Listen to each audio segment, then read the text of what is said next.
Alright, now picture this. It is Christmas morning, 2006. I'm 11 years old, and all I really want for Christmas is a Wii. So sure enough, thank you mother, I get the Wii.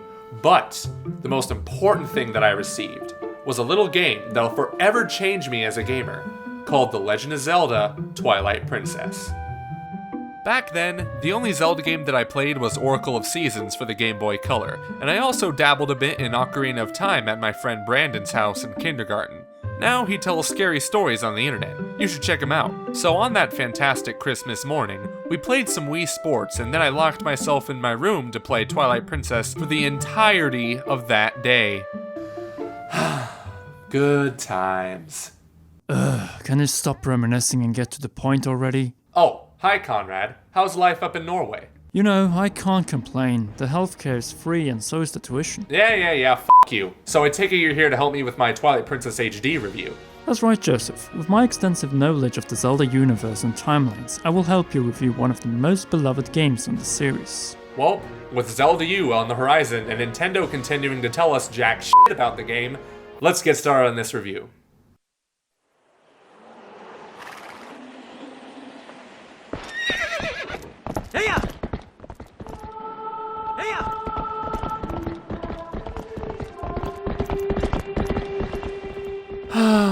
It's so beautiful. I agree, and it looks way better in this HD format. Don't you agree? Wait, this is the HD footage? Yeah? What the hell? It looks the exact same! Not if you look close enough. Twilight Princess HD may not look like a huge upgrade at face value, but if you compare the two side by side, you will notice a dramatic change in visuals. Other than the native 1080p resolution, you'll find the game's textures and reflections have been completely revamped. The most radical difference can be witnessed in the shining reflective floor in the Temple of Time, the immensely detailed decoration of Hyrule Castle, wrinkles on specific characters or sand textures in the Gerudo Desert. Okay, I see it now. I was expecting something representing the jump between Wind Waker and Wind Waker HD, but that had a much more timeless, cartoony art style, whereas Twilight Princess has a grittier, realistic tone. If anything, the E3 2011 tech demo came to mind when I first heard about this remaster, so I hope to see that game come out in the future. However, the visuals aren't the only change to the HD version. Minor improvements such as Link's climbing speed and wallet size make things less tedious on the player. Did you say Link climbs faster now? Yes, he does. Oh, thank God! Climbing in the original Twilight Princess was such a nuisance. It was so slow. You climb obstacles like old people, you know that, Private Pile! Even though Link's wallet size jumped from a 300 to 500 rupee capacity in the beginning, Twilight Princess HD still suffers from an overcapacity of rupees. It is embarrassingly easy to fill up your wallet in this game, but at least the game doesn't remind you upon startup every time you get a yellow, blue or red rupee. The only way to get a bigger wallet is by collecting bugs and giving them to Agatha, the Princess of Bugs. Of course, she gives you 50 rupees for every bug you collect, but that doesn't matter because your wallet is already full. I better get a lot of love from these donations, I swear to God! Also, to aid your quest in Poe souls, you will acquire the Ghost Lantern after collecting 20 souls to assist you in finding more Poes. The lantern is on. Where the Poe's at? Where the Poe's, where the Poe's, where the Poe's at? I need some motherfucking Poe's, where the Poe's at? What I like most about Twilight Princess is that it was the last Zelda game to have an overly dark tone throughout the story. It wasn't that dark. Oh really?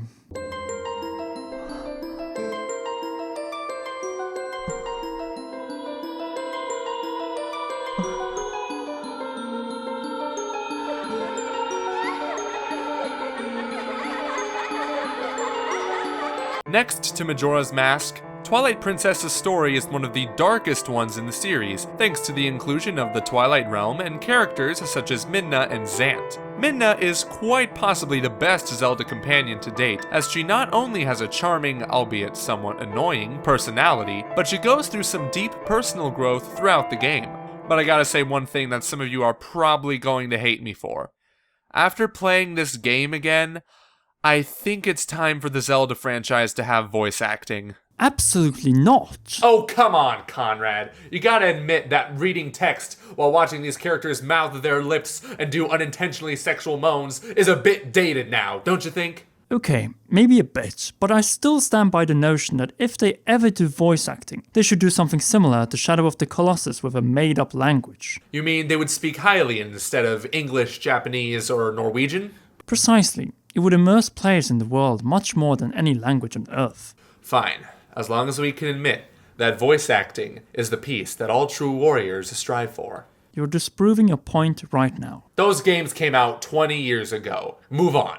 What separates Twilight Princess from most other Zelda games is the inclusion of Wolfling. When you enter Twilight-infested areas, you automatically turn into him to collect tears of light to restore light to the area. In the HD version, the number has been reduced to 12 instead of 16. After you acquire the Master Sword, spoiler alert, you're able to turn into a wolf at will, and this time with the Wii U gamepad. Speaking of the gamepad, you can tap any Zelda-themed amiibo for different effects. Link or Toon Link will refill arrows, Zelda refills hearts, and Ganondorf makes you take 4 times the damage. That's not all. With the new Wolflink amiibo, you unlock the exclusive Cave of Shadows missions. Think of it like the Cave of Ordeals, but with Wolflink instead. What's interesting is that the amiibo will be compatible with Zelda U when it comes out later this year. Interesting.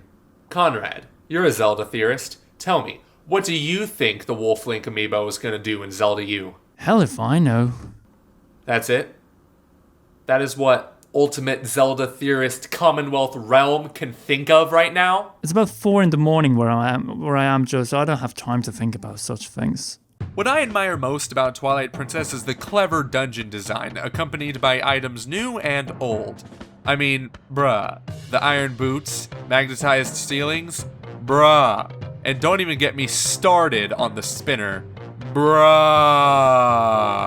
Too bad it was wasted on these lame overworld puzzles after the dungeon. Oh, did I mention this game is more barren than the Gerudo Desert itself? This stuff kind of makes me glad they delayed Zelda U, because if it turned out to be as empty as this, I would riot.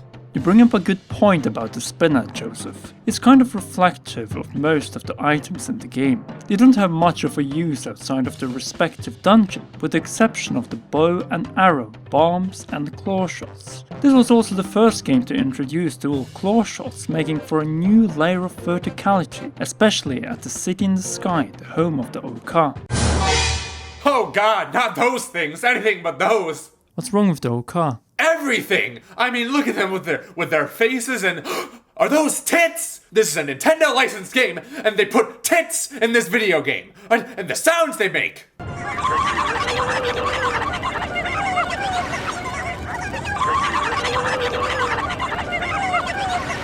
Are you okay?